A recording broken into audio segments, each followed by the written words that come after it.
প্রিয় সহকর্মীবৃন্দ, আসসালামু আলাইকুম ওয়া রাহমাতুল্লাহ ওয়া বারাকাতুহু। নাহমাদুহু ওয়া নুসাল্লি আলা রাসূলিহিল কারীম। বিসমিল্লাহির রহমানির রহিম। প্রথমেই সাম্প্রতিক ঘটনাপ্রবাহে পুলিশের যে সদস্যবৃন্দ তাদের জীবন বিসর্জন দিয়েছেন, তাদের আত্মার মাগফিরাত কামনা করছি। কিছুটা নীতি নির্ধারণী পর্যায়ের বিচ্যুতি ও সিদ্ধান্তহীনতা, কিছুটা বিশৃঙ্খল দিশেহারা অপারেশনাল দিক নির্দেশনার কারণে যে অবর্ণনীয় যন্ত্রণার মধ্য দিয়ে কর্তব্যরত অবস্থায় অনেকগুলো তাজা প্রাণ অকালে ঝরে গেছে, তার বেদনা প্রকাশের কোনো ভাষা নেই। আইনগত ও সামাজিকভাবে পুলিশের শক্তি, মর্যাদা ও মানুষের কল্যাণ করার ক্ষমতা নিঃসন্দেহে ঈর্ষণীয়।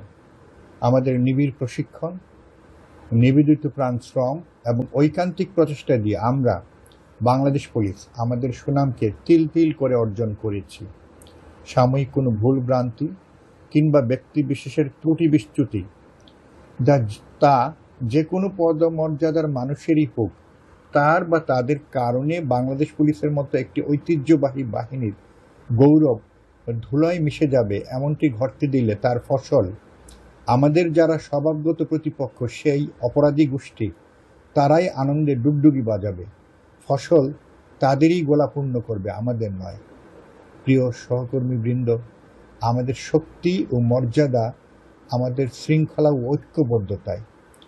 যে দুর্যোগের মধ্য দিয়ে বাংলাদেশ পুলিশ এখন যাচ্ছে, তার উদাহরণ বাংলাদেশ পুলিশের 200 বছরের ইতিহাসে সম্ভবত নেই। এ সময় আমাদের দুটো অপশন থাকতে পারে।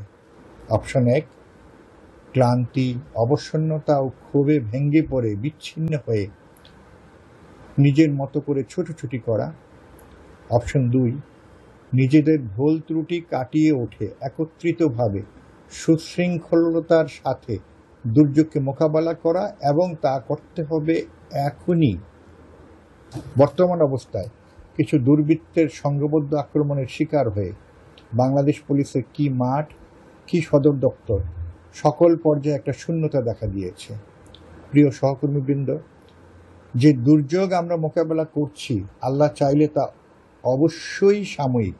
ইনশাআল্লাহ আমরা এটা কাটিয়ে উঠব এবং আমরা আবারও আমাদের মর্যাদা নিয়ে সমাজ ও রাষ্ট্রে আমাদের সক্ষমতাকে প্রমাণ করব। এর অন্যথা হলে ব্যক্তি হিসেবে ও বাহিনী হিসেবে আমাদের মর্যাদা ও শক্তিকে আমরাই প্রশ্নবিদ্ধ করব। আল্লাহ বলেছেন, যে নিজেকে সাহায্য করে না, আল্লাহ তাকে সাহায্য করেন না। ব্যক্তিগতভাবে আমার ক্ষমতা খুবই সীমিত, তবু আমি বিশ্বাস করি এই অন্তর্বর্তীকালীন সময়ে আমরা নিজেরাই যার যার অবস্থান থেকে ঐক্যবদ্ধভাবে দুর্যোগকে মোকাবেলা করব ইনশাআল্লাহ। আসুন, আর একটু দেরি নয়, বিরতি বা ছুটি যে নামই ডাকি না কেন, এই মুহূর্তে তা হবে অত্যন্ত ব্যয়বহুল, অপূরণীয় ক্ষতির বিলাসিতা।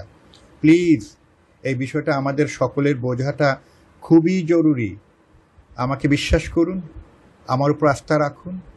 দেশে ও বিদেশে বিভিন্ন গুরুত্বপূর্ণ দায়িত্বে আমার 34 বছরের চাকরির অভিজ্ঞতা নিয়ে আমি বলছি, এই মুহূর্তে আপনার কাজে অংশগ্রহণ অনেক অনেক বেশি জরুরি। কাজের মাঠে অনতিবিলম্বে ফিরে আসুন। পুলিশ সুপার ও তদূর্ধ্ব কর্মকর্তাগণ, কোনো নির্দেশের অপেক্ষায় বসে না থেকে আপনার উপর অর্পিত দায়িত্ব ও করণীয় বিষয়াবলী স্বীয় দক্ষতায় আইন ও বিধির আলোকে প্রতিপালন করে যান। মাঠ পর্যায়ের কমান্ড ফিরিয়ে আনুন। সবাইকে নিয়ে কাজে নেমে যান।